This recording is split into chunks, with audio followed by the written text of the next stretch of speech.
Signal weak గా ఉంది, మొత్తం వాయిస్ కట్ అవుతున్నటువంటి సిచ్యువేషన్. నేను మళ్ళీ వస్తాను మీ దగ్గరికి, ప్లీజ్ ఒక 2 minutes. రవికుమార్ గారు ప్లీజ్ కంటిన్యూ. ఉల్లంఘించి కేబినెట్ అప్రూవల్ లేకుండా ఫైన్.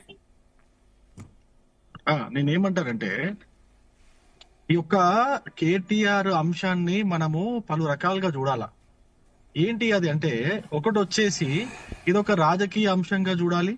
దాని తర్వాత ఇది టెక్నికల్ గా ప్రభుత్వ సంస్థలు లేదా మంత్రులు లేదా అధికారులు వాళ్ళ చేతిలో ఉన్నటువంటి అధికారాలని లేదా ఫాలో అవ్వాల్సిన ప్రొసీడింగ్స్ ని, రూల్స్ ని ఏ విధంగా ముక్కచెక్కలు చేసి వాళ్ళకు అవసరం వచ్చినట్టుగా వాడుకుంటారనే అంశం ఇంకోటి చూడాలి.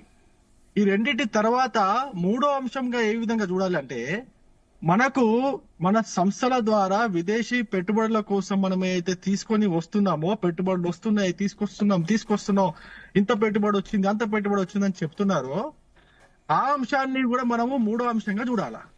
మొట్టమొదటి అంశంకి నేను మూడో అంశానికి వెళ్తా. విదేశీ పెట్టుబడుల పేర్లతో ఇటువంటి కార్యక్రమాలు ఏదైతే రాష్ట్ర ప్రభుత్వాలు చేస్తున్నాయో, దాంట్లో ఈ యొక్క పెట్టుబడులు తీసుకొచ్చే విధానంలో మన వాళ్ళు అక్కడికి పోయి అక్కడి నుంచి మన వాళ్ళ పెట్టుబడులే అంటే ఇక్కడ దోచుకున్నటువంటి డబ్బుని అక్కడికి పోయి అక్కడ కొన్ని కంపెనీలలో ఇన్వెస్ట్ చేసి అక్కడ కంపెనీలని మళ్ళీ ఈ రాష్ట్రానికి తీసుకొచ్చి, పెట్టుబడుల పేరుతో ఈ రాష్ట్రానికి తీసుకొచ్చి ఈ రాష్ట్రంలో ఉన్నటువంటి వనరులను కొల్లగొట్టే విధానం ఒకటి.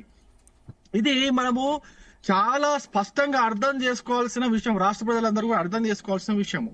పెట్టుబడుల పేరుతో విదేశీ కంపెనీలను రాష్ట్రాలకు తీసుకొచ్చి దానికంటే ముందే ఆ కంపెనీలతో కుమ్మక్కైపోయి ఆ కంపెనీల్లో ఇక్కడ దోచుకున్నటువంటి డబ్బుని ఆ కంపెనీల్లో ఇన్వెస్ట్ చేసి ఈ విధంగా కూడా ఇక్కడ ఉన్నటువంటి రాజకీయ నాయకులు, మంత్రులుగా పనిచేసిన వాళ్ళు డబ్బులు దోచుకుంటున్నారు అనేది మనకు చాలా స్పష్టంగా మనం అర్థం చేసుకోవాల్సినటువంటి విషయం ఒకటి ఉంది.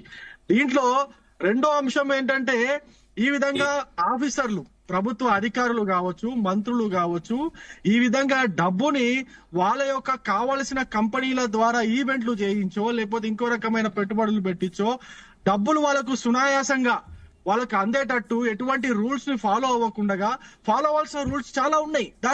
దాంట్లో ఇప్పుడు జిహెచ్ఎంసీకి సంబంధించిన 10 కోట్ల కంటే ఎక్కువ పే చేయకూడదు మంత్రివర్గ ఆమోదం లేకుండా, అదే విధంగా ఫెమా రూల్స్ కావచ్చు, ఎస్బీఐ రూల్స్ కావచ్చు, అదే విధంగా ఈ యొక్క మన ఆదేశాలకు, మౌఖిక ఆదేశాలకు డబ్బులు వెళ్ళిపోవడం, వీటన్నిటిని అన్ని కూడా ఫ్లాస్. ఈ ఫ్లాస్ అన్నిటిని కూడా మనం చూసుకోవాల్సిన అవసరం ఒకటి ఉంది. ఇంకోటి మొట్టమొదటి అంశం నేనైతే చెప్పిందో రాజకీయ అంశం మనం చూసుకుంటే, ఈ యొక్క ప్రభుత్వము, కాంగ్రెస్ ప్రభుత్వము మొట్టమొదటి నుంచి తను ప్రభుత్వంలో వచ్చిన రోజు నుంచి, మొదటి రోజు నుంచి వాళ్ళు ఏదైతే హామీలు ఇచ్చారో, ఈ 6 గ్యారంటీలు కావచ్చు, రైతు భరోసా కావచ్చు, రుణమాఫీ కావచ్చు, వీటన్నిటిని కూడా అమలు చేయాల్సిన బాధ్యత ప్రభుత్వం పైన ఉంచుకొని కూడా వాటి పట్ల, ఆ గ్యారంటీల పట్ల ప్రజల దృష్టిని మరల్చేందుకు అంతకుముందు కేసీఆర్ గారు కావచ్చు, కేటీఆర్ కావచ్చు, మొత్తంగా ఈడీ కూడా కేసు నమోదు చేసింది కదా. ఈడీ కేసు నమోదు చేయడం కూడా డైవర్షన్ అవుతుందంటారా రవికుమార్ గారు? 100% ఎప్పుడైతే ఫేమా ఆర్బీఐ దీంట్లో ఇన్వాల్వ్ అయినాయి అంటే ఈడీ ఖచ్చితంగా ఎంటర్ అవుతుంది. అది విషయం వేరు. కానీ ప్రభుత్వం ఏ సందర్భంలో ఇటువంటి కేసుల్ని హైలైట్ చేస్తుందనే అనే సందర్భం మనం చూడాలి, ఆ టైమింగ్ చూడాలంటున్నా. ఆ టైమింగ్ చూడండి.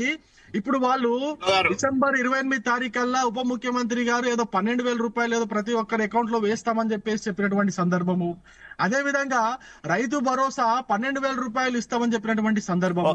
ఇటువంటి సందర్భాల్లో వీళ్ళు ఏం చేస్తారు, ప్రజల దృష్టిని మరల్చేందుకు ఏదో ఒక అంశాన్ని బయటికి లాగుతా ఉన్నారు. బయటికి తీసుకొచ్చి ప్రజల దృష్టిని అంతా కూడా వీళ్ళ హామీల పట్ల నుంచి పక్కకు మరల్చే విధంగా ఈ ప్రభుత్వం రాజకీయ కుట్ర రాజకీయ అంశంలో నేను ఇంకొక ముఖ్యమైన విషయం చెప్తాను.